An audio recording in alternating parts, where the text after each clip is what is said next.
It's to stop Iran's nuclear ambition. It's to stop them from being a malign force in the region. But I think what General Kane and the military is saying, unless you put boots on the ground, we're not going to be able to destroy Iran. We went into this war with no strategy to meet those objectives. I think they thought it would be easy peasy like Venezuela was, and then it wasn't. And so much of their military capacity has been so heavily degraded.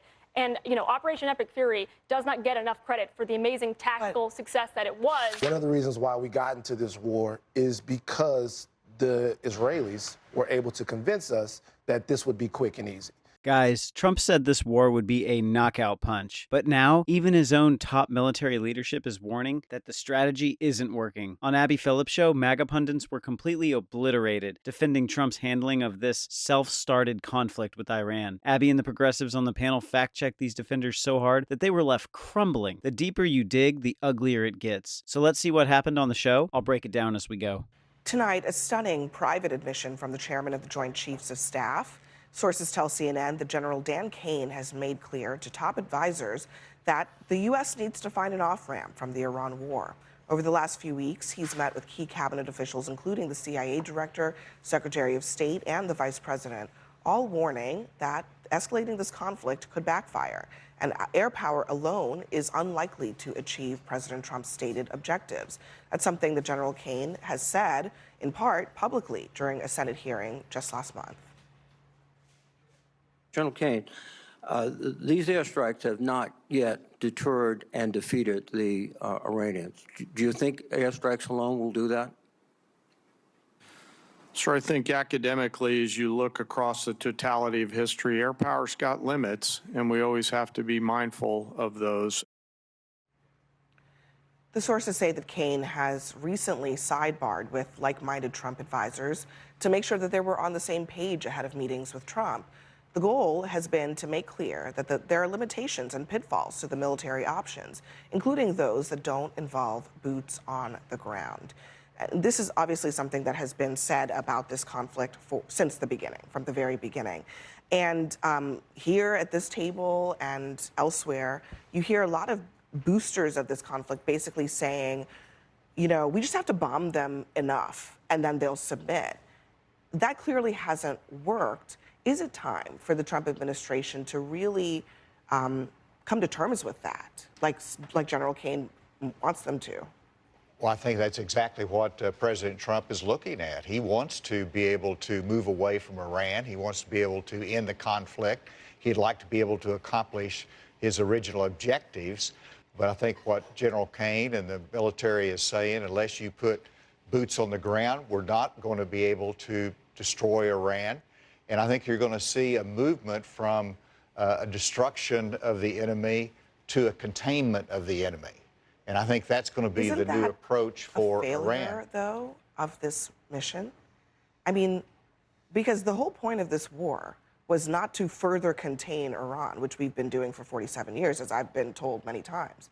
It's to stop Iran's nuclear ambition. It's to stop them from being a malign force in the region. If we are just further containing them, what was the point? That's all part of containment. You contain them by making sure that they're not the disruptive force in the region, that they're not attacking Israel, they're not supporting Hezbollah and the Houthis. That's part of containment, but it's also making sure that the Strait of Hormuz is open for international traffic and that they don't have the capability for nuclear weapons.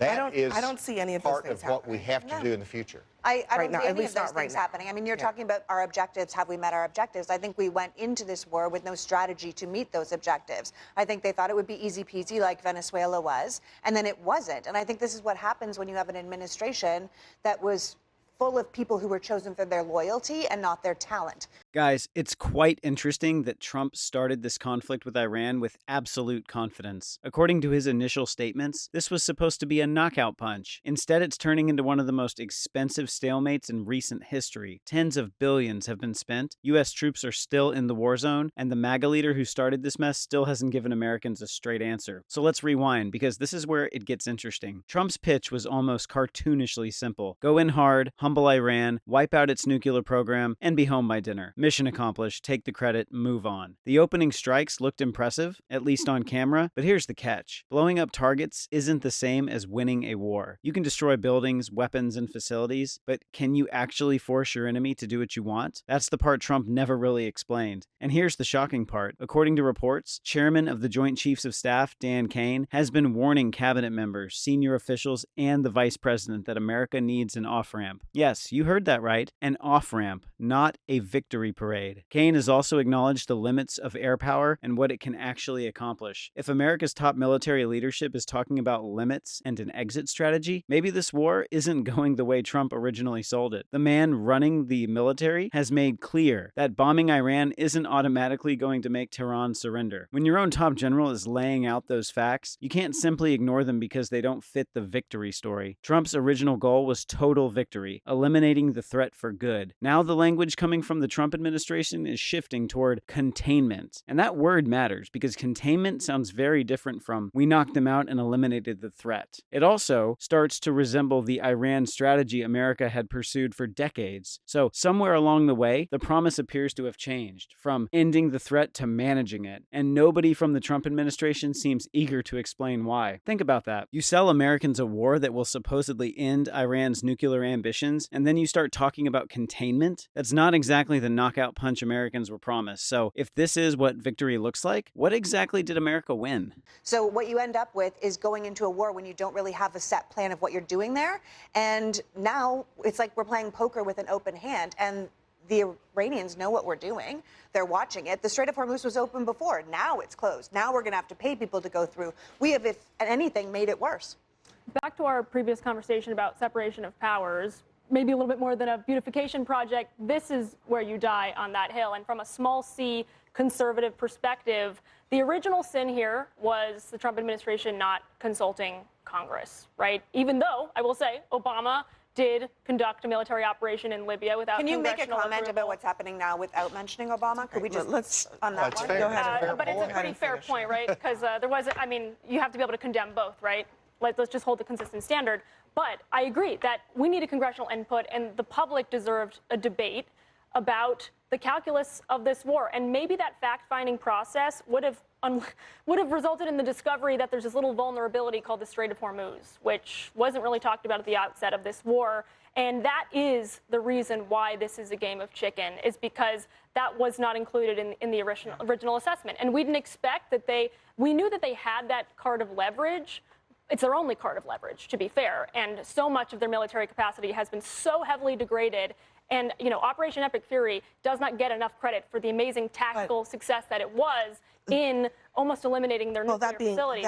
Guys, let that sink in for a second. After months of airstrikes, billions of dollars spent, American bases in the Gulf hit by Iranian missiles, and American troops killed and injured, we're still dealing with the consequences. Trump and his allies sold this as a decisive military operation, but ordinary Americans could end up paying the price. The Strait of Hormuz is heavily disrupted, shipping insurance costs are rising, and Iran's missile program is reportedly rebuilding. And this isn't staying on the battlefield. It's starting to reach Americans through gas prices, transportation costs, and household bills. That's when a foreign conflict stops feeling like something happening thousands of miles away and starts becoming a problem people can actually see in their bank accounts. And here's the part that should make every American furious. This administration never went to Congress. No real vote, no real debate, and no real accountability for the cost of this operation, the damage to the U.S. Treasury, or the damage to America's image. And let's talk about the Strait of Hormuz, because this should have been a major consideration from day one. It's one of the world's most important oil choke points. When that passage is disrupted, the consequences don't stop with oil tankers. Higher shipping costs can affect freight, insurance, manufacturing, transportation, and eventually the prices consumers see at the store. Politicians can sit on TV and argue about how strong this war makes America look, but try telling that to a family watching its monthly expenses climb. And surprisingly, the loudest MAGA pundits who supported this war at the beginning have gone eerily quiet. Now they're reaching for excuses to defend the Trump administration's handling of the conflict. How convenient is that? These same MAGA voices spent months mocking anyone who warned about another forever war. They wanted the applause when the airstrikes began, but now they don't want their names anywhere near the consequences. When things look good on TV, they wanted credit. Now that the costs are harder to ignore, they're changing the subject. And that's exactly what Americans should be watching, because a government doesn't get to declare victory simply because the first wave of airstrikes looked impressive. The real test comes afterwards. Can you control the consequences? Can you protect American troops? Can you keep energy markets stable? Can you explain where the conflict is going? And most importantly, can you tell Americans what the end game actually is? Being said, though, I mean,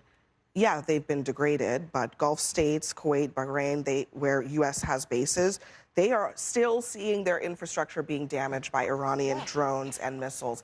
They've been able to reconstitute a lot of their missile program. Again, war is a dynamic thing, right? We did a lot at the beginning, but they haven't been sitting on their hands. And now we're in a position where we are running low on munitions, and they just have to survive. Right. The war has been a complete strategic failure. They've made some tactical gains, obviously, that we have superior air power, but a complete strategic failure. As a matter of fact, I think the Iranians are emboldened. One of the reasons why we got into this war is because the Israelis were able to convince us that this would be quick and easy. So if we're talking about having transparency about who should have said what to whom, we should also talk about transparency with our relationship to a foreign power that has drug America into a war that now America is mired down and bogged down in. And that's actually created a threat that didn't exist there before, which is the Iranians' ability to put a chokehold on the world oil supply. I think Well, that's look, I taking would just away say- President Trump's agency. I actually It agree with that. certainly is. Taking away President Trump's agency. Because Netanyahu has made that argument to many a president. Most of them just don't follow through on it like Trump did. So that's where we have problems. And guys, this is where the argument gets bigger than Trump, MAGA pundits, or one TV panel. It's about credibility. Iran adapted. The United States is facing pressure on its munition stockpiles, and America's allies are watching closely. China and Russia are watching too. Every time Washington enters a conflict without a clearly explained endgame, other countries learn something about how America makes decisions. That's why this isn't simply about whether one airstrike succeeded or whether one military target was destroyed. It's about what happens when the initial plan meets reality. You can destroy targets with airstrikes, but rebuilding trust with allies is another thing entirely. You can spend billions on military operations, but you can't simply spend your way out of a strategic mistake. And you certainly can't talk your way out of consequences that Americans can see for themselves. The administration can keep saying that America's winning, but eventually people are going to ask a much simpler question. Winning what? If the original goal was to eliminate the threat, but the strategy is now moving toward containment, then the administration needs to explain that change. And honestly, if the war was supposed to be quick, why are we still dealing with it months later? If it was supposed to make America safer, why are American troops still facing danger? And if it was supposed to strengthen America, why are we talking about higher costs, disrupting energy markets, depleting military resources, and damage credibility? Those aren't questions that can be answered with another campaign-style speech or another victory lap. Americans deserve to know what they actually got for the money spent and these risks taken. So we're back to the question that started this entire discussion. What exactly did America win? Was this really the knockout punch Trump promised, or did America walk into another conflict without a clear way out? That's the question the administration still needs to answer. And until it does, the victory claims are going to sound a lot less convincing. So, what do you think? Was this a necessary war that'll ultimately achieve its goals, or did America spend billions chasing a promise that was never realistic? Let me know in the comments. If this made you as angry as it made me, hit that like button, subscribe for more of this, and I'll see you on the next one.